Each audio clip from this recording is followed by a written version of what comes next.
White woman tells a black boy first class isn't for you, and moments later his silent billionaire dad buys the entire airline.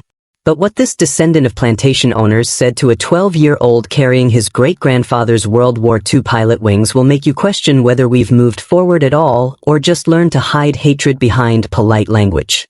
First class is for those of us who built this country, who earned our place through generations of hard work. You people have been given so much already: welfare, affirmative action, special treatment. Isn't that enough? Must you take our spaces too? Constance Hargrove stands in the aisle of Prestige Airways Flight 847 from Philadelphia to Memphis, her 70-year-old face twisted with indignation, her finger pointing at 12-year-old Silas Bennett sitting quietly in seat 3A, his hands gripping his armrests, his eyes filling with tears he's trying desperately not to shed. The words hit Silas like physical blows, each syllable stripping away another layer of the dignity his father worked so hard to give him, the pride his great-grandfather Papa Ezra fought for in war, the belief that maybe in 21st century things are different, that a black child can sit in first class without being treated like he stole something that doesn't belong to him. Here's what people don't want to face in America today. Racism didn't die when we integrated schools and lunch counters. It didn't disappear when we elected black officials and passed civil rights laws. It evolved into something more insidious that hides behind concerned trolling and questions about how you can afford things and suggestions that maybe you'd be more comfortable somewhere else.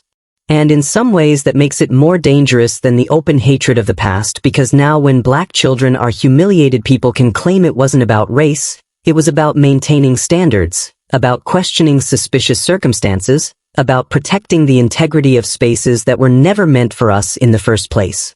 Silas isn't surprised by Constance's hatred. He's shocked, yes, because you're never quite prepared for an adult to tell you that your existence in their space is an offense. But surprised? No, this is his reality as a black child in America, the store security guard who followed him assuming he was shoplifting, the teacher who questioned whether he really wrote his own essay because it was too sophisticated, the neighbor who asked his father if they were sure they could afford their house. Each time the same message delivered in different words: you don't belong here, you took something meant for people like us, go back where you came from. Ma'am, this is my seat, Silas tries again, his voice shaking.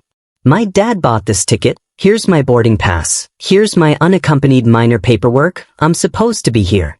Your dad bought it? Constance's laugh is cruel, mocking. With what money? Let me guess, government assistance, food stamps, some charity handout, our tax dollars paying for you to sit where people who actually work for a living are supposed to sit? Around them, other first-class passengers watch with uncomfortable expressions, business travelers pretending to be absorbed in laptops, an older couple whispering to each other, a woman in 2C recording on her phone but saying nothing, all of them witnesses to a child being degraded but none of them willing to speak up, to challenge this woman's authority, to tell her she's wrong. Silas pulls out the small velvet box from his backpack, the one containing Papa Ezra's original Tuskegee Airman pilot wings, the treasure he's been trusted to carry to his great-grandfather's 100th birthday celebration. My great-grandfather was a pilot in World War II, he tries to explain. He fought for this country, these are his wings, I'm bringing them to his birthday party in Memphis. Constance glances at the wings with dismissive contempt. And don't think waving some old war trinket will guilt me, I'm sure someone gave that to you. Probably found it at a pawn shop. You people always have some sob story to justify taking what isn't yours. The flight attendant arrives, summoned by Constance's imperious finger snap, her face showing she knows this is going to be complicated. Yes, ma'am, how can I help you? This boy is clearly in the wrong cabin. Constance gestures at Silas like he's contaminated. He probably wandered up from economy, you need to escort him back where he belongs before we have further complications. If you believe no child should be told they're too black for first class, keep watching. If you think discrimination on airplanes ended with the Civil Rights Act, you need to see what happens when a billionaire father learns his son is being humiliated. And if you've ever been treated like you stole your success because of your skin color, drop a comment below and tell us your story. We're reading every single one. Tell us where you're watching from and what time it is right now. This story doesn't end the way you think. Hit that like button if you stand against racism and subscribe to this channel because we're exposing the discrimination that still thrives in spaces that claim to be equal. The flight attendant examines Silas's ticket, his paperwork, his innocent 12-year-old face, and Silas asks the question that will break your heart. Why does she hate me? I haven't done anything wrong. Why does she think I don't belong here? But to understand how a 12-year-old boy ended up being told he doesn't belong in first class while his billionaire father was about to buy the entire airline to teach them a lesson, you need to know who Silas Bennett really is, and more importantly you need to understand the legacy he carries in that velvet box. The weight of history that makes this humiliation so much more than just one child's bad day. Silas Bennett is 12 years old, 7th grade at Franklin Charter Academy in Philadelphia, honor student who loves history and computer science, dreams of becoming an engineer like his father, builds robots in his spare time that actually work. He's polite to a fault, raised by parents who taught him that excellence is expected and dignity is non-negotiable, that he represents not just himself but generations who fought for the right to exist in spaces that were once forbidden. He's responsible beyond his years, organized and careful, the kind of kid who triple-checks his homework and never forgets to call when he arrives somewhere, who takes pride in being trusted to do things independently. This is his 3rd time flying alone, proving to his parents he's mature enough to handle it, earning the kind of independence that matters more to 12-year-olds than adults remember. But Silas isn't just any 12-year-old. He's the namesake and favorite great-grandchild of Papa Ezra Bennett, a living legend who will turn 100 years old this weekend. A man who survived sharecropping and Jim Crow and segregation to become a Tuskegee Airman, who flew combat missions over Europe while America still treated him as less than human at home.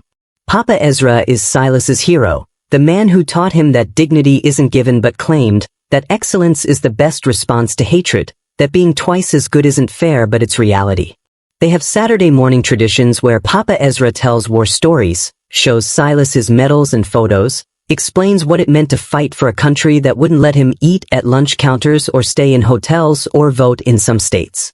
This trip to Memphis is for Papa Ezra's 100th birthday celebration, a massive family reunion honoring a man who lived to see his descendants thrive in ways he never could have imagined. Silas has been entrusted with Papa Ezra's original pilot wings from World War II, the ones he wore in combat, carefully preserved for 70 years, the most precious heirloom their family owns. Presenting those wings at the party is Silas's responsibility, his honor, the moment he's been preparing for with a speech about legacy and perseverance that he's practiced 100 times. Papa Ezra specifically asked for Silas to bring them, said his namesake should be the one to carry history forward. Silas's father is Donovan Bennett, though almost nobody knows that name despite his $6.2 billion net worth, because Donovan built quantum cipher technologies in deliberate obscurity, creating encryption patents that power half the internet without ever seeking publicity or appearing on Forbes lists or doing the things billionaires usually do. He lives modestly in a normal Philadelphia neighborhood, drives a regular car, sends his son to public charter school, believes wealth is a tool not an identity. Donovan deliberately booked Silas in first class for this flight, a decision that wasn't about luxury but about dignity, about Papa Ezra's descendant flying with the respect Papa Ezra was denied, about claiming space in a country that once legally excluded them from it. He wanted his son to experience what his great-grandfather never could, to sit in the front of the plane not the back, to be treated like he belongs. That morning Silas woke early, too excited to sleep, laid out his clothes carefully, checked his backpack 3 times to make sure he had the velvet box with Papa Ezra's wings. His mother made his favorite breakfast, reminded him to be polite to flight attendants and call when he landed, kissed his forehead and told him Papa Ezra would be so proud. His father drove him to Philadelphia International, the conversation easy and warm, talking about the party and the family coming from all over the country, about how special it is that Papa Ezra lived to 100, about how Silas carrying those wings means he's carrying responsibility for honoring that legacy. At the airport check-in went smoothly, the agent processing his unaccompanied minor paperwork with friendly efficiency, commenting that he seemed very mature for 12. Security was routine, TSA professional, one agent asking about the velvet box and smiling when Silas explained it was his great-grandfather's military wings, thanking him for his family's service. The gate area was typical Sunday afternoon chaos, families traveling for holidays, business people on laptops, college students with oversized headphones. Silas found a seat, pulled out his book about the Tuskegee Airmen, read the chapter about Papa Ezra's squadron for the 100th time, feeling proud and nervous in equal measure. Boarding began and Silas walked down the jetway clutching his backpack, found his seat 3A with the wide leather and extra legroom, settled in carefully, placed the velvet box in the seat pocket where he could see it, reminded himself this is what Papa Ezra fought for, the right to sit anywhere. The plane was newer, clean, first-class cabin, small and exclusive, just 12 seats, Silas in the window of row 3. Other passengers boarded around him, business travelers mostly, a young couple celebrating something, everyone polite and absorbed in their own worlds. A flight attendant named Marcus smiled at him, asked if he needed help stowing anything, seemed genuinely kind when Silas explained he was traveling alone. "You'll do great," Marcus said. "Let me know if you need anything." Then Constance Hargrove boarded, elegant in expensive clothes that screamed old money, her silver hair perfectly styled, her bearing suggesting someone accustomed to deference. She checked her boarding pass, looked at row 3, saw Silas in the window seat, and her entire demeanor shifted.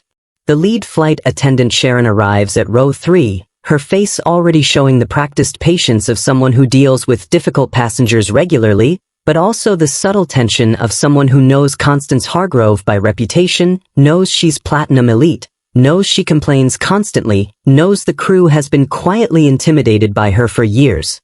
"Yes, Ms. Hargrove, how can I help you?" Sharon's voice is professionally pleasant but wary. "Sharon, there's clearly been a ticketing error." Constance gestures at Silas like he's an object, not a person. "This child is seated in first class. Obviously something went wrong with your system." Sharon pulls out her tablet, taps through screens with efficient fingers. "Let me check. Seat 3A, Silas Bennett, unaccompanied minor, first-class ticket fully paid. Everything appears to be in order, Ms. Hargrove." "That can't be right." Constance's voice rises slightly. "Look at him. Just look. How does a child afford first class? This is either fraud or someone used government assistance or I don't know what, but it's wrong. It's clearly wrong." Silas sits frozen in his seat, his hands gripping the armrests, his face burning with shame as every word confirms what he's feared since the moment Constance looked at him with disgust, that his presence here is being questioned, that his right to exist in this space is conditional on proving he deserves it. "Ma'am, his ticket is legitimate." Sharon's voice is firmer now. "Paid with credit card, cleared our verification system, processed normally 2 weeks ago, there's no fraud flag, nothing suspicious." "Well, I want it verified again." Constance's voice takes on the imperious tone of someone accustomed to getting her way through persistence and volume. "I've been flying this airline for 45 years. I've never had to sit next to," she pauses, searching for words that sound acceptable, "to someone who clearly doesn't understand what first class means." Silas tries to make himself smaller, wishes he could disappear into his seat, his voice coming out quiet and shaking. "Ma'am, my dad bought this ticket. I have all my papers, my unaccompanied minor forms, everything." Constance talks over him like he didn't speak at all, her focus entirely on Sharon.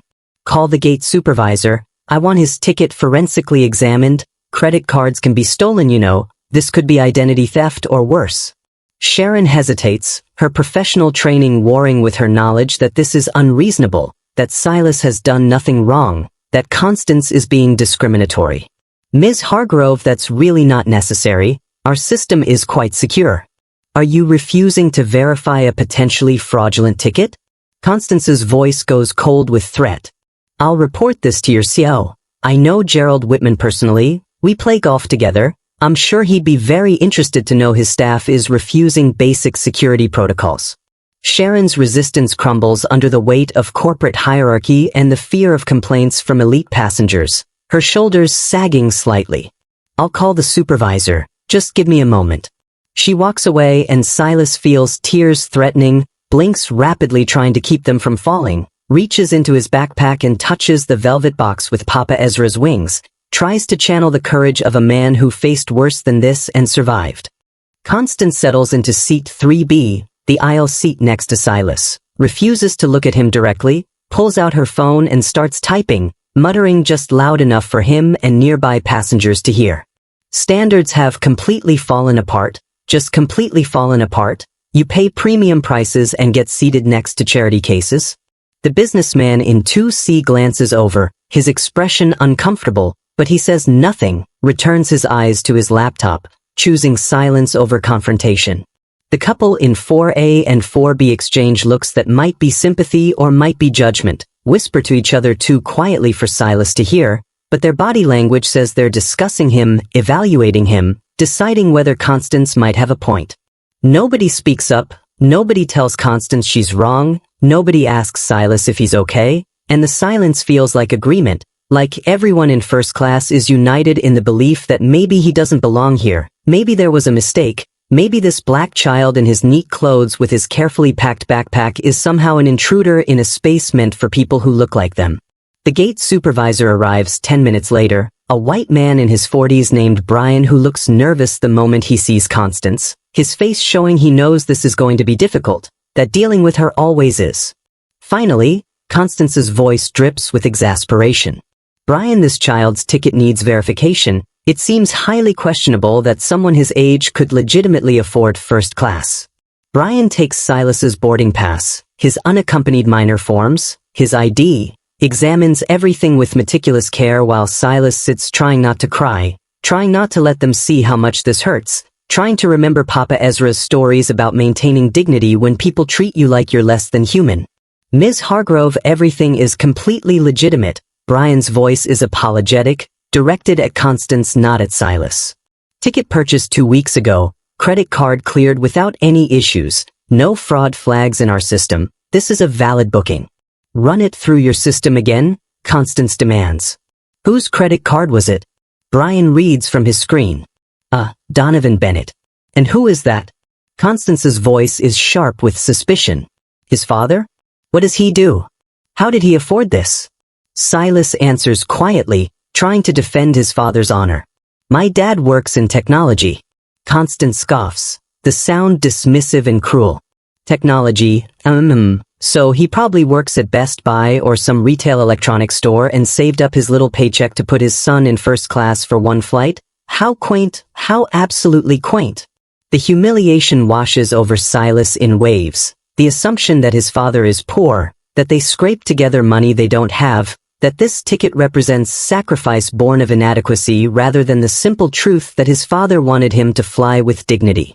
Brian stands in the aisle examining Silas's paperwork for the third time, his hands moving slowly through documents that have already been verified twice, documents that are clearly legitimate but that Constance refuses to accept because accepting them means accepting that this black child has every right to be here.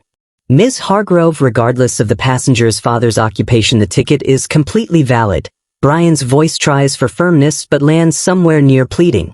There's no fraud, no irregularities, nothing that would justify further investigation.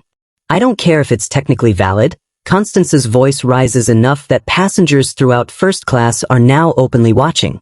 It's inappropriate. First class is for business travelers, for people of a certain caliber, not for children who don't even know how to act in refined spaces. Silas has done absolutely nothing, just sitting quietly with his book about Bessie Coleman, his hands trembling slightly as he turns pages without reading them, trying to disappear while everyone stares and judges and decides whether he belongs. Can't you move him to economy? Constance turns her demand on Brian like he has the power to fix her discomfort. Upgrade someone else to his seat? There must be people back there who actually deserve first class. We can't force a passenger with a valid ticket to move, Brian says, his voice showing he wishes he could just to make this situation end. That would violate federal transportation regulations. We'd be liable for discrimination. The word discrimination hangs in the air for a moment, Brian realizing too late that he's named what everyone is pretending isn't happening. Fine, Constance's jaw sets. Then move me. I refuse to sit next to this situation for a 3-hour flight. First class is completely full, ma'am. Brian gestures helplessly at the 12 occupied seats. Every seat is taken. There's nowhere else to put you unless you'd like to move to economy yourself. Constance's face flushes red with fury at the suggestion she lower herself to economy class, the indignity of it, the injustice that she should be inconvenienced rather than this child who doesn't belong. Of course it is, of course every seat is full, naturally I'm trapped here.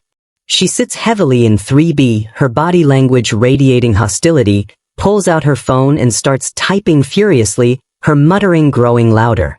45 years of loyalty and this is how I'm treated, forced to endure substandard passengers, absolutely unacceptable. The white woman in 5A finally speaks, her voice tentative. Ma'am, this really seems unnecessary, the child hasn't done anything wrong. Constance whirls on her. You don't understand, you clearly don't fly first class regularly or you'd know that maintaining standards matters. Once you let standards slip, everything falls apart. The woman retreats into silence, her brief courage exhausted, choosing comfort over continued confrontation. 30 minutes to departure now, Silas still in his seat enduring stares and whispers, Sharon returning periodically to check on the situation, her face showing sympathy but her actions showing she won't actually intervene in any meaningful way. Constance stands abruptly, addresses the entire first-class cabin like she's making a public service announcement. I want everyone here to know that I am appalled by what this airline has become. For 45 years I've been a loyal customer, platinum elite status, and now I'm forced to sit next to someone who clearly used food stamps or welfare or some government handout to steal a seat from paying customers like us. Silas feels the words like physical blows, his face burning, tears finally escaping despite his best efforts to hold them back. That's not true. His voice comes out as a whisper that barely carries beyond his row. Constance turns on him, her voice sharp. Excuse me? Did you say something to me? My dad paid for this ticket. Silas's voice shakes, but he forces the words out. With his own money, he works really hard. He wanted me to fly first class to honor my great-grandfather. I'm sure he does work hard. Constance's voice drips with condescension. Probably multiple jobs just to afford this one ticket to make himself feel important. Do you have any idea how much first class costs? $1,200, that's probably more than your family makes in a month. She's wrong, spectacularly wrong. Donovan Bennett makes more in interest payments per day than most people earn in years, but Constance is projecting everything she assumes about black families onto this child, seeing poverty and struggle where there's actually wealth and success. Can you believe our tax dollars probably subsidize this through some program? Constance gestures at the other passengers, inviting them to share her outrage. Meanwhile, those of us who actually contribute to society have to pay full price. It's theft really, it's welfare recipients stealing from hardworking Americans. The businessman in 2C shifts uncomfortably, looks like he wants to say something, his mouth opening slightly then closing, choosing silence, choosing to let a child be verbally assaulted rather than risk conflict with an aggressive stranger. The couple in 4A and 4B exchange another glance, the woman's face showing distress but neither of them speaking, neither willing to be the one who stands up and says this is wrong, this is cruel, this needs to stop. If you've ever watched a child be humiliated while adults stayed silent because intervening felt uncomfortable, if you've ever chosen your own peace over someone else's dignity, this moment should haunt you. Silas is 12 years old being told he's a thief and a welfare case while 8 adults sit close enough to help but far enough to pretend they don't see. Subscribe if you believe silence in the face of racism makes you complicit. Like this video if protecting children matters more than avoiding awkwardness. Because what Constance says next will break this child's spirit in ways that take years to heal. Ma'am, that's really inappropriate. Sharon tries weakly, her intervention too little and too late. I need to ask you to lower your voice. I will not lower my voice. Constance stands her ground. I'm advocating for maintaining quality standards, for protecting what first class is supposed to mean. Someone has to speak up about declining values. The captain's voice crackles over the intercom, oblivious to the drama unfolding in his first-class cabin. Flight attendants prepare for departure. We've been cleared for pushback. Constance sits back down, turns to Silas with a smile that's cold and satisfied. Well, looks like you get your little fantasy flight. I hope you enjoy it because this is probably the only time you'll ever sit up here. People like you don't belong in spaces like this, and deep down you know it.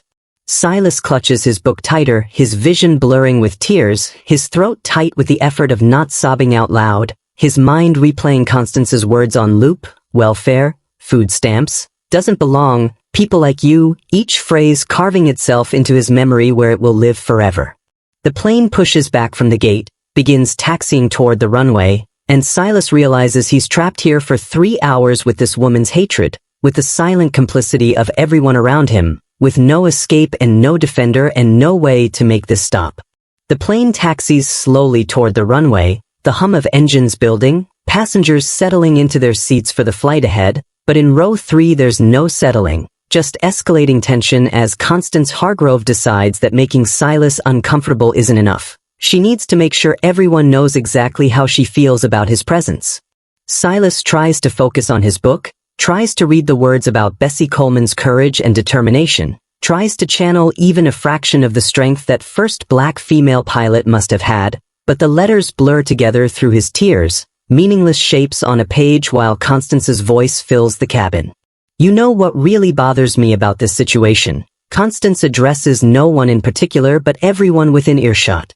It's not just that standards have fallen, it's that we're expected to pretend everything is fine. We're supposed to smile and accept that our hard-earned privileges are being handed out like candy to people who did nothing to earn them. The businessman in 2C glances back uncomfortably, his face showing he knows this is wrong but his mouth staying firmly closed, his eyes returning to his screen, choosing the safety of pretending not to hear. I mean, look at this, Constance continues, her voice gaining confidence from the lack of opposition. I've been platinum elite for 20 years. I fly first class because I've earned it through decades of business travel, through contributing to the economy, through being a productive member of society, and now I'm sitting next to someone who probably got this ticket through some diversity program or affirmative action nonsense. Ma'am, please. Sharon approaches again, her voice weak with the kind of authority that has no real power behind it. You need to keep your voice down, you're disturbing other passengers. I'm disturbing them? Constance's laugh is harsh. I'm not the disturbance here, he is. This whole situation is disturbing, and if people are uncomfortable, good, they should be uncomfortable, they should see what's happening to this country. Silas's hands shake as he closes his book, gives up the pretense of reading, just sits staring at the seat in front of him, trying to make himself as small as possible, trying to will himself invisible while this woman broadcasts his humiliation to everyone around them. The white woman in 5A speaks up again, her voice stronger this time. Ma'am, what you're saying is really inappropriate. That child has every right to be here. You're being cruel for no reason. Cruel? Constance whirls to face her. I'm being honest, I'm saying what everyone else is thinking but is too politically correct to say. We all know something is wrong here, we all know this doesn't add up. I don't know that, the woman in 5A says firmly. I know a child is being harassed by an adult who should know better. Then you're naive, Constance dismisses her. You don't understand how the world works. You don't understand that there's a natural order to things. Some people earn their place and some people have it handed to them. The plane reaches the runway, pauses, engines revving as they wait for clearance, the cabin filling with the particular tension of imminent takeoff. But the tension in row 3 has nothing to do with flying. Silas notices his book, the one about Bessie Coleman that Constance mocked earlier, sees it sitting on his lap like an accusation, like proof that he's been trying to claim connection to greatness he doesn't deserve. Constance sees him looking at it, reaches over and taps the cover with one manicured finger. Bessie Coleman, she reads mockingly. You people always have to make everything about race, don't you? Always claiming special heroes. Always demanding recognition. She was the first black female pilot, Silas says quietly, his voice barely audible over the engine noise. She had to go to France to get her license because America wouldn't train her. She performed in air shows to prove black people could fly. Oh please, Constance waves her hand dismissively. Those were publicity stunts. Anyone can fly a plane with enough training. She wasn't special. She was just first in a made-up category that only matters if you're obsessed with racial bean counting. The words hit Silas like slaps, diminishing not just Bessie Coleman but every black achievement, suggesting that firsts only matter when white people accomplish them, that breaking barriers only counts as special when the barriers weren't put there by racism. The plane accelerates down the runway, pushing passengers back in their seats with the force of takeoff, Silas feeling the pressure against his chest, the weight of gravity and hatred and helplessness all pressing down at once. They're airborne now, climbing steeply, the ground falling away beneath them, and Silas realizes he's truly trapped, can't leave, can't escape, stuck in this seat next to this woman for hours with nowhere to run. Constance settles back, apparently satisfied with her performance, but then her eyes land on Silas's backpack tucked under the seat in front of him, sees the corner of the velvet box peeking out from the partially open zipper. What's in the box? Her voice is sharp with curiosity and suspicion. Jewelry you can't afford? Something you're smuggling? Silas pulls his backpack closer protectively. It's personal, none of your business. Let me see it. Constance reaches for the backpack. Silas jerks it away, his voice rising. It's my great-grandfather's, you can't touch it. Your great-grandfather's what? Constance's eyebrows raise. What could your great-grandfather possibly have that would be kept in a fancy box? His pilot wings, Silas says reluctantly, knowing she'll mock this too but unable to lie about something so precious. From World War II, he was a Tuskegee Airman. These are his original wings from when he flew combat missions. Constance stares at him for a long moment, then laughs, actually laughs, the sound cruel and disbelieving. A Tuskegee Airman? Really? You expect me to believe your great-grandfather was a Tuskegee Airman?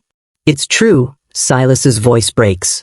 Papa Ezra flew P-51 Mustangs. He escorted bombers over Europe. He's turning 100 this weekend and I'm bringing his wings to his birthday party.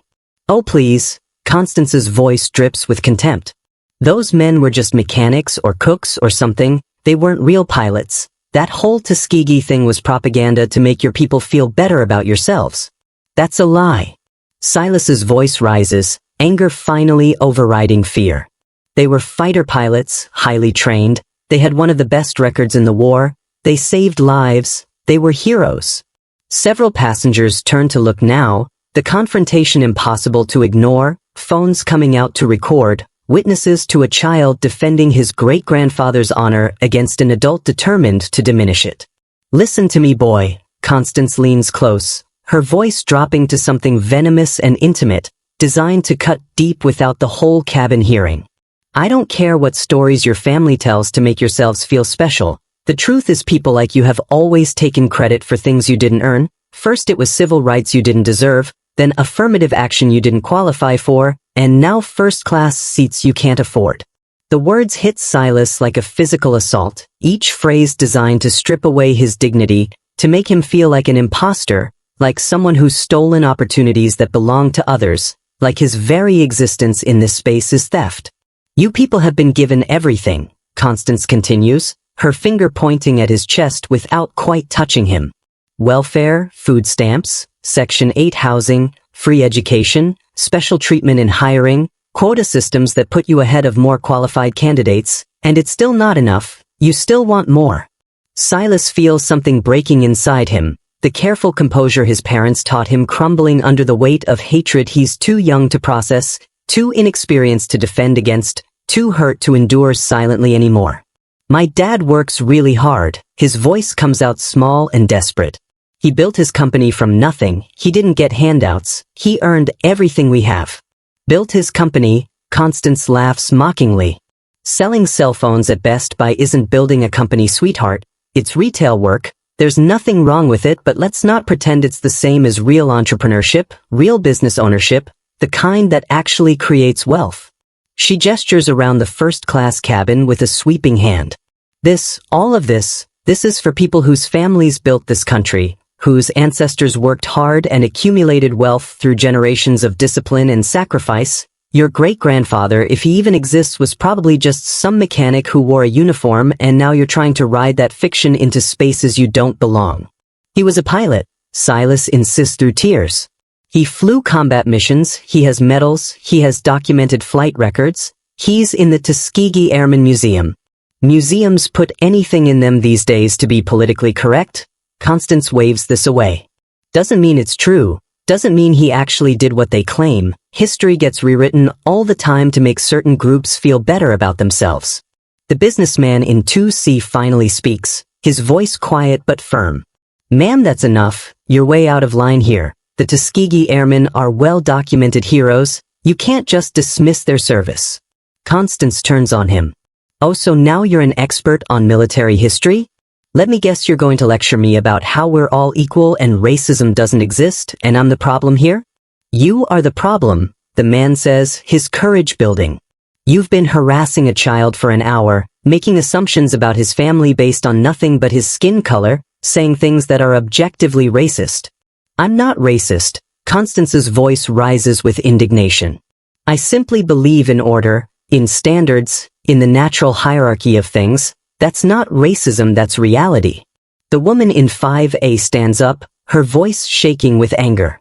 That's literally the definition of racism. You're describing a racial hierarchy. You're telling a 12-year-old child he doesn't deserve dignity because of his race.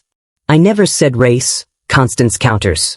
I said standards, I said qualifications, you're the ones making it about race. But everyone knows what she means, the coded language is transparent, the assumptions about welfare and food stamps and government assistance applied only to the black child, never questioned when white passengers board first class. Silas pulls out his phone with trembling hands, his mind made up. He can't endure this alone anymore, needs his father, needs someone who can make this stop. Who are you calling? Constance demands. Your daddy? What's he going to do? Complain to the airline. Good luck with that. I have more pull with this company than your entire family ever will. Silas ignores her, opens his messages, starts typing with shaking fingers, tears dropping onto the screen, each word harder to type than the last because admitting he needs help feels like admitting defeat. That a lady in first class says I don't belong here, he types. She says Papa Ezra wasn't a real pilot. She says we're too poor for first class and I probably stole the ticket. She says I'm taking things I don't deserve. He pauses, wipes his eyes, continues typing. The flight attendants won't help, everyone is staring at me. I'm trying to be strong like Papa Ezra, but I don't know what to do. I'm scared and I want to come home. His thumb hovers over send, hesitating, not wanting to ruin his father's day, not wanting to be the kid who can't handle things alone, but the fear and humiliation are too much, too heavy to carry by himself. He hits send, watches the message go through, sees it change to delivered. Constance sees him texting, leans over to look at his screen. Were you texting your daddy? Her voice mocks. Telling him the mean lady hurt your feelings? What's he going to do? Come pick you up mid-flight. Leave me alone. Silas's voice breaks completely. Just please leave me alone. I haven't done anything to you. Why do you hate me so much? I don't hate you, child. Constance's voice goes cold and precise. I pity you because no matter how much you pretend, no matter what seat you sit in, no matter what stories your family tells about war heroes and success, you'll never truly belong in spaces like this. That's just the natural order of things. Some people are meant to lead and some people are meant to follow. She gestures at his great-grandfather's wings still visible in the velvet box. And don't think waving some old war trinket will guilt me. Someone probably gave that to you, found it at a yard sale or got it from a pawn shop. You're probably not even related to whoever earned it. The accusation that he's lying about Papa Ezra, that the wings are fake, that his entire family history is fabricated, hits Silas harder than anything else she said, strikes at the core of who he is, who he comes from, the legacy he carries. You're wrong, he whispers.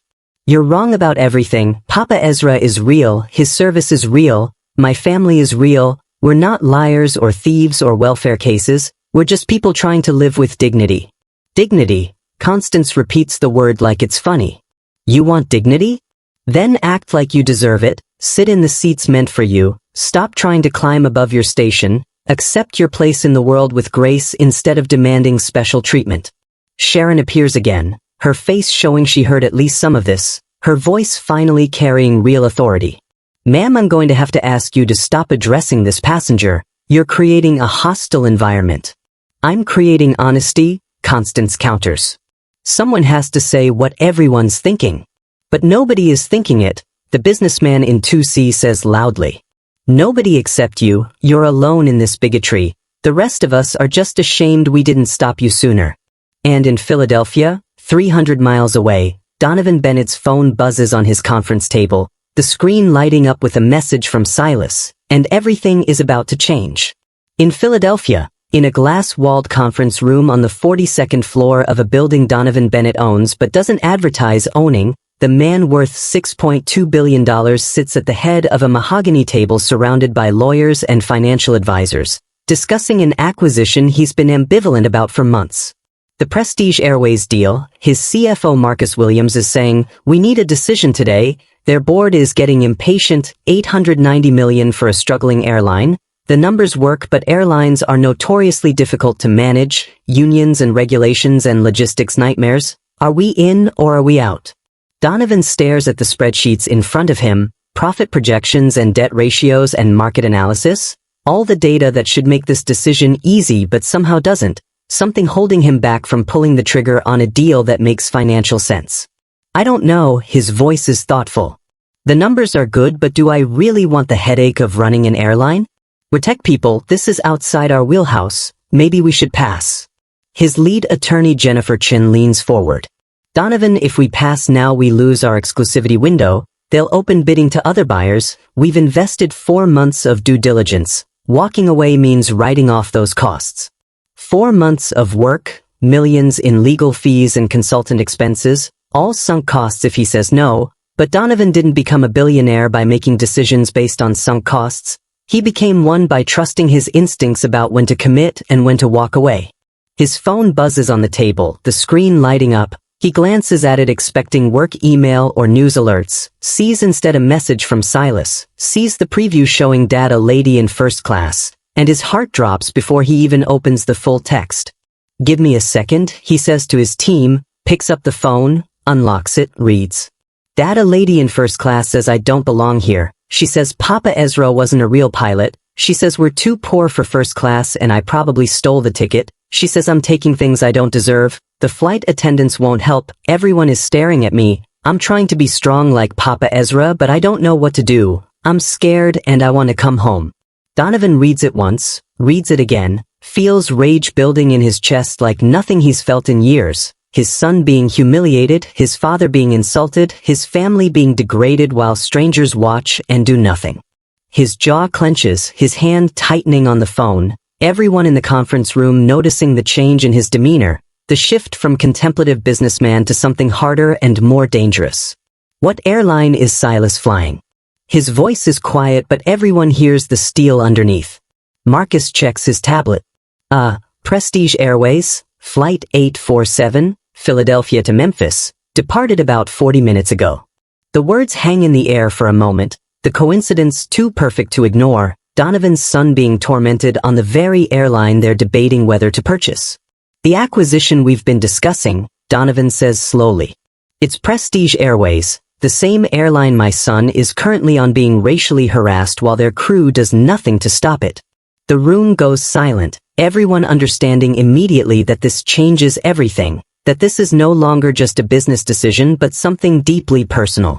We're buying it, Donovan stands, his voice carrying absolute certainty. Today, right now, I don't care about due diligence or exclusivity windows or optimal deal structure. Call Prestige's board, tell them we accept their terms, 890 million, I want the contract signed within 6 hours. 6 hours? Jennifer sounds shocked. Donovan, that's not enough time to finalize paperwork of this magnitude. We need at least a week to structure the acquisition properly. Make it happen. Donovan's voice leaves no room for argument. I don't care if it's unprecedented. I don't care if we have to pay premium fees to rush it through. My son is on one of their flights being told he doesn't belong in first class by a racist passenger while their employees stand by and let it happen. I'm about to own that company and heads are going to roll. Marcus exchanges glances with Jennifer. Donovan, maybe we should take a breath here. Making an $890 million decision based on emotion isn't sound business practice. This isn't emotion. Donovan turns to face him. This is principle. This is my son's dignity. This is my father's legacy being spat on. And yes, it's also good business because an airline that tolerates racism in first class has cultural problems that need fixing, and I'm the one who's going to fix them. He pulls up his contacts, finds Prestige Airways CEO Gerald Whitman's direct line, dials. The phone rings twice before Gerald answers, his voice friendly and unsuspecting. Donovan, good to hear from you. I hope this means you've made a decision about our proposal? Gerald, I'm accepting your offer, Donovan says flatly. 890 million for controlling interest, contract signed today. But before we finalize, I need to tell you something. My 12-year-old son is currently on your flight 847 being racially harassed by an elderly passenger. Gerald's voice shifts to concern. I'm sorry, what? Harassed how? She's told him he doesn't belong in first class. questioned how he could afford the ticket, insulted his great-grandfather who was a Tuskegee airman, suggested he's on welfare or using stolen credit cards, and your crew has done nothing meaningful to stop it. They've verified his ticket 3 times to appease her but haven't actually protected him from ongoing verbal abuse. The line goes quiet for several seconds. Mr. Bennett, I had no idea this was happening. I'm horrified. Let me pull up the flight information right now. Do that, Donovan says. And while you're at it, understand that in approximately 6 hours I'm going to own your airline, and the first thing I'm doing as majority shareholder is addressing what's happening on that flight right now. Gerald's voice comes back strained. I'm looking at flight 847. The passenger in seat 3B is Constance Hargrove. She's one of our Platinum Elite members. Flies with us constantly. Not anymore, she doesn't. Donovan's voice is ice. She's being permanently banned effective immediately. I want that processed before the flight lands. So we can't ban passengers mid-flight without substantial cause, Gerald tries. Racially harassing a 12-year-old child for 90 minutes is substantial cause, Donovan interrupts. Draft the ban notice. I want it waiting for her when she lands in Memphis, and I want your VP of Customer Relations there to deliver it personally. I'll handle it myself, Gerald promises. Good, Donovan says. Now patch me through to the captain of Flight 847. I want to speak to him directly about my son's welfare. I can have our operations center contact the flight, Gerald offers. No, Donovan's voice is firm. I want direct communication. You're about to work for me, Gerald. Start acting like it. Get me that captain on the phone now. Gerald Whitman works frantically on his end, coordinating with operations to patch through a secure line to the cockpit of Flight 847, his voice tight with the kind of stress that comes from realizing your company is about to be owned by a man whose child was just traumatized on your aircraft. Give me 2 minutes, Mr. Bennett, Gerald says. I'm connecting you through our emergency communication system. This is highly irregular, but given the circumstances, I'm authorizing direct contact. Donovan waits, his conference room team sitting in stunned silence, watching their normally calm CO radiate controlled fury, watching $890 million get committed in anger, watching personal and professional collide in ways that will reshape an entire company. The line clicks, connects. A new voice comes through, professional and cautious. This is Captain Michael Hayes. Who am I speaking with? Captain Hayes, this is Donovan Bennett. Donovan's voice is controlled but hard. In approximately 4 hours, I will own controlling interest in Prestige Airways. Right now, my son Silas Bennett is in seat 3A of your first-class cabin being verbally abused by the passenger in 3B. Are you aware of this situation? Hayes sounds genuinely surprised. Sir, I haven't been informed of any disturbance in the cabin. Let me check with my flight attendants. Can you hold for a moment? No, Donovan says sharply. Don't check with your flight attendants. They're part of the problem. They've been checking my son's ticket repeatedly to appease a racist passenger instead of protecting him from harassment. I want you personally to go into that cabin and assess the situation. Sir, I'm piloting the aircraft. Hayes sounds uncertain. FAA regulations require me to remain in the cockpit during flight unless there's an emergency. This is an emergency, Captain. Donovan's voice cuts like steel. My 12-year-old son just texted me that he's scared and wants to come home because your passenger told him people like him don't belong in first class. That's an emergency. Now engage your autopilot and go handle it. The authority in Donovan's voice, combined with the knowledge that this man is about to own the airline, makes Hayes decide quickly. Yes, sir, I'll go immediately. Can you tell me exactly what's been happening? The passenger in 3B has spent 90 minutes telling my son he's too poor for first class, that his ticket must be fraudulent, that he's probably on welfare, that his great-grandfather who was a Tuskegee airman wasn't a real pilot. Donovan recites the litany of abuse.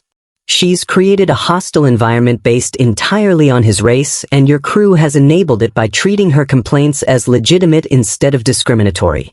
Hayes's voice hardens. I understand, sir. I'm leaving the cockpit now. I'll address this personally. Captain, one more thing, Donovan adds. That passenger has made it clear she thinks first class isn't for people like my son. I want you to make it clear that on my airline, meaning the airline I'm about to own, racism isn't tolerated at all. Are we understood? Crystal clear, Mr. Bennett, Hayes says. I'll call you back in 10 minutes. The line goes quiet. Donovan sets down his phone. turns to his team who are staring at him with mixed expressions of shock and admiration. Marcus speaks first. Did you just buy an airline to protect your son from a racist passenger? I bought an airline that was already a good investment, Donovan corrects. The fact that it's also the airline where my son is being abused just accelerated my timeline and clarified my priorities for how to run it. Jennifer pulls up documents on her laptop. I'm drafting the acquisition agreement now. If we're really doing this in 6 hours, I need to start immediately. This is going to be the fastest major corporate acquisition in aviation history. Do it, Donovan says. Whatever it takes, premium fees, overtime for lawyers, I don't care about cost. I want this done before that plane lands, so when Constance Hargrove walks off, she walks off my airline and finds out exactly how expensive her racism just became. On Flight 847, 30,000 feet over Virginia, Captain Hayes emerges from the cockpit, unusual enough that passengers notice, concerning enough that the businessman in 2C sits up straighter wondering if there's a mechanical problem. Hayes walks directly to row 3, his eyes taking in the scene, Silas pressed against the window trying to disappear, tears on his face, Constance in the aisle seat looking triumphant, other passengers watching with expressions ranging from sympathy to discomfort. Is there a problem in this row? Hayes's voice carries command authority. Constance speaks immediately, sensing an ally. Yes, Captain, this child has been disruptive and inappropriate. I've been trying to maintain standards, but your flight attendant hasn't been helpful. Hayes holds up one hand, cutting her off. Ma'am, I wasn't asking you, I was asking him. He turns to Silas, his expression softening. Son, are you okay? Silas looks up at the captain, sees genuine concern instead of suspicion, and something breaks loose. No, sir, his voice wavers. I'm not okay. Can you tell me what's been happening? Hayes kneels in the aisle to be at Silas's eye level. That lady has been saying mean things for a long time. Silas's words come out in a rush.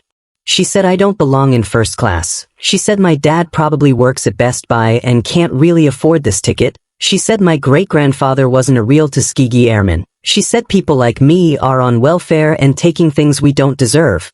Hayes's jaw tightens, he stands, turns to Constance. Did you say those things to this child? Constance's face flushes. I expressed concerns about ticketing irregularities and maintaining cabin standards. If he's choosing to take that personally, that's not my responsibility. Yes or no, ma'am? Hayes's voice goes hard. Did you tell this child he doesn't belong in first class? Constance hesitates, realizing she's being cornered. I may have suggested that first class is traditionally for business travelers and that perhaps economy would be more appropriate for unaccompanied children. That's a yes, Hayes says flatly. Did you question whether his family could afford the ticket? I simply wondered how. Constance tries to justify. Yes or no, Hayes interrupts.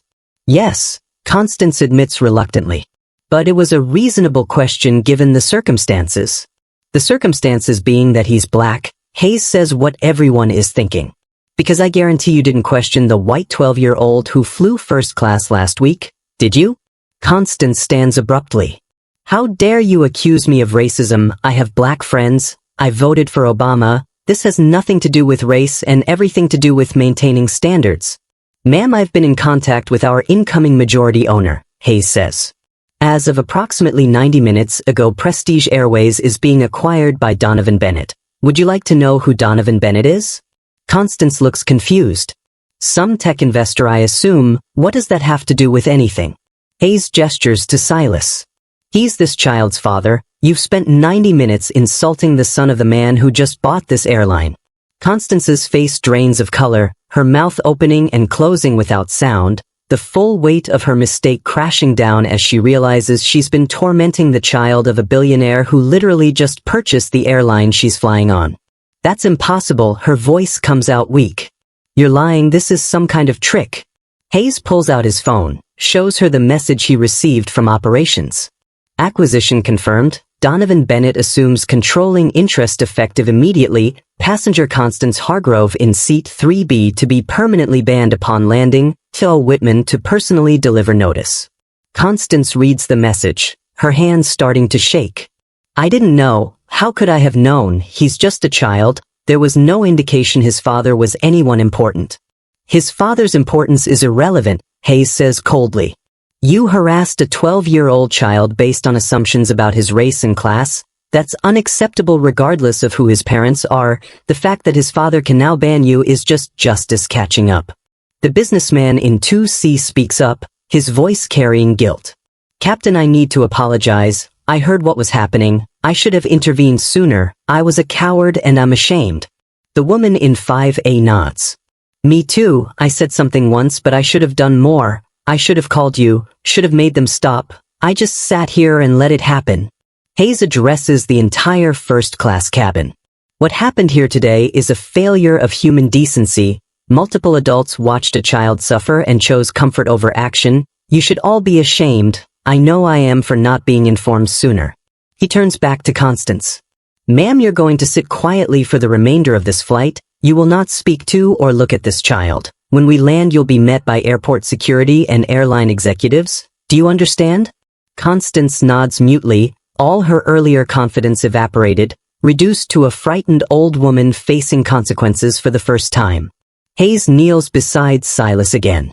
Son, your father asked me to tell you something. He said to remind you that Papa Ezra didn't fly those missions for people like her. He flew them for people like you, so his great-grandson could sit anywhere he earned the right to sit. Silas's eyes fill with fresh tears, but these are different, relief mixed with vindication. My dad really bought the airline? He really did, 𝐾𝐨 smiles. Just to make sure you're protected, just to make sure this never happens to another child. That's how much he loves you. The plane begins its descent into Memphis, the city appearing through clouds, the nightmare flight finally ending, Silas clutching Papa Ezra's wings, thinking about how proud his great-grandfather will be when he tells this story. They land smoothly, taxi to the gate, and as passengers prepare to deplane, 𝐾𝐨 makes one final announcement. Constance Hargrove, please remain seated. You'll be the last to exit. Everyone else may deplane normally. Silas gathers his things, his book about Bessie Coleman, his backpack with the velvet box, walks past Constance, who won't meet his eyes, past the other passengers who murmur apologies and good luck. At the gate waiting is a sight that stops Silas in his tracks. His father Donovan in an expensive suit looking out of place and perfectly in control, surrounded by airline executives and security, having chartered a private jet to get here before his son's commercial flight landed. Silas runs, drops his backpack, crashes into his father's arms, both of them holding each other tight while executives watch with uncomfortable awareness that they're witnessing the aftermath of their institutional failure. I'm sorry I wasn't there, Donovan whispers into his son's hair. I'm so sorry you had to go through that alone. You were there, Silas says. You bought a whole airline for me. Dad, that's crazy. Not crazy, Donovan pulls back to look at his son's face. Necessary. Nobody treats my son like that. Nobody insults Papa Ezra like that. Not on my watch. Behind them, Constance is escorted off the plane by security, her face a mask of shock and humiliation, met immediately by CEO Gerald Whitman, who hands her a formal document. Ms. Hargrove, I'm Gerald Whitman, CEO of Prestige Airways. This is your permanent ban notice. You're prohibited from flying on this airline and all our partner carriers effective immediately. Papa Ezra's 100th birthday celebration happens that evening in a grand ballroom filled with 80 family members, for generations gathered to honor a man who survived sharecropping and Jim Crow and war to see his descendants thrive in ways he never could have imagined. Silas arrives late with Donovan, the family rushing to embrace them, having heard fragments of what happened, aunts and uncles and cousins asking if he's okay, if he needs anything, surrounding him with the kind of love that heals wounds racism inflicts. But Silas needs to see Papa Ezra first, needs to present the wings, needs to tell his great-grandfather what happened because Papa Ezra will understand in ways other people can't. He finds Papa Ezra in his wheelchair wearing his Tuskegee Airman dress uniform, still sharp at 100, medals gleaming on his chest, his eyes bright with intelligence that age hasn't dimmed. Come here, boy. Papa Ezra's voice is strong despite his years. Your daddy told me what happened on that plane. Silas kneels beside the wheelchair, pulls out the velvet box. I brought your wings, Papa. I kept them safe even when that lady said terrible things about you. Papa Ezra takes the box with trembling hands, opens it, looks at the wings he wore 70 years ago. What did she say about me? She said you weren't a real pilot. Silas's voice breaks. She said Tuskegee Airmen were just mechanics, that it was propaganda, that you didn't really do what the history books say. 𝒂�10 chuckles, a sound that surprises Silas. Child, I've been hearing that ignorance for 80 years, flew 112 combat missions, shot down 5 enemy aircraft, escorted bombers across Europe, never lost a single bomber under my protection, and white folks still said we were just janitors who got lucky. But it hurts, Silas says. It hurts when people say you weren't brave, weren't important, didn't matter. 𝒂�10 cups Silas's face with weathered hands. Baby boy, I didn't fly those missions for people like her. I flew them for people like you, so my great-grandson could sit anywhere on a plane he wanted, could be treated with dignity, could carry my wings without shame. He gestures around the ballroom at the family gathered. Look at all this, teachers and doctors and lawyers and engineers, children who own businesses and write books and yes, even own airlines. We came from sharecroppers and slaves and now we're here. You think one ignorant woman's words can diminish that? Silas shakes his head, tears flowing freely now. You did good today, 𝒂�10 says firmly. You stood up for yourself, you defended our family, you called for help when you needed it. That's not weakness, that's wisdom, and I'm proud of you. They embrace, great-grandfather and great-grandson, separated by 88 years but connected by the same determination to claim dignity in a world that tries to deny it. 6 months later, Donovan transforms Prestige Airways completely, implements the Dignity First initiative, quarterly anti-bias training mandatory for all employees, zero-tolerance policy for racism with immediate bans for offending passengers, anonymous reporting systems, first-class lounges redesigned with photos of civil rights leaders and Tuskegee Airmen.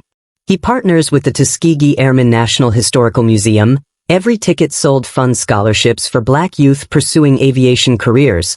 𝒂�10's photo hangs in every Prestige Airways terminal with the caption "Fighter Pilot, Hero," proof that dignity cannot be denied.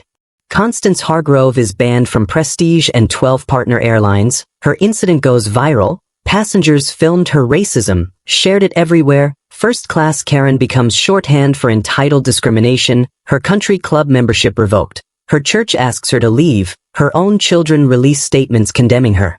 If you've ever watched injustice happen and stayed silent because speaking up felt uncomfortable, if you've ever chosen your peace over someone else's dignity, let this story change you. 8 passengers sat in first class while Silas suffered. Only 2 spoke up weakly. The rest chose silence over courage. Subscribe if you believe bystanders who do nothing enable the harm they witness. Like this video if protecting children matters more than avoiding confrontation. Because every view and share spreads awareness that silence is complicity and courage is choosing to act when action costs something. She gives one interview 2 years later, her voice broken. I was raised to believe certain things about hierarchy and place. I thought I was maintaining standards, but I was just perpetuating hate. That boy didn't deserve what I said. His great-grandfather was a hero. I was wrong and I'm sorry. But sorry doesn't undo trauma. Silas still has anxiety about flying, still flinches when elderly white women look at him with suspicion, still carries that day like a scar. 𝒂�10 passes away peacefully at 102, surrounded by family. His last words to Silas: "Keep flying, boy, never let them make you small." Silas is 15 now, speaks at schools about standing up to discrimination, uses his father's airline as an example of how corporate power can be wielded for justice. Carries 𝒂�10's wings everywhere as a reminder that dignity is claimed, not given. Donovan keeps Prestige Airways, transforms it into the most inclusive airline in America, proves that billion-dollar companies can prioritize humanity over profit and still succeed. And somewhere in those terminals, in those first-class cabins, in those seats where Silas once sat crying, children of all colors fly with dignity because one father loved his son enough to buy an airline, because one great-grandfather flew combat missions so his descendants could sit anywhere, because sometimes the most powerful response to hatred is refusing to let it win.